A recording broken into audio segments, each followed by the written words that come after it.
Shri Chaitanya gas pipelines Rajahmundry Kontamuru airport road fourth bridge పక్కనే మా shop. మేము హీట్ మీద ఇడ్లీ తయారయ్యేలాగా ఇడ్లీ పాత్రకి తయారు చేసాము.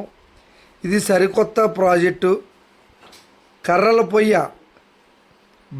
బ్లోయర్ తోటి వచ్చేలాగా తయారు చేసాము.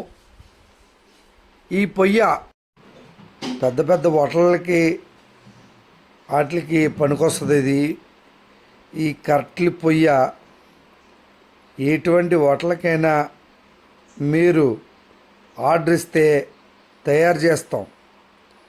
Shri Chaitanya gas pipelines Rajahmundry. మా యొక్క నెంబరు ఈ డిస్ప్లే మీద ఇస్తున్నాము. మీరు ఆ నెంబర్కి కాల్ చేసి మాట్లాడుకోవచ్చు. Shri Chaitanya gas pipelines.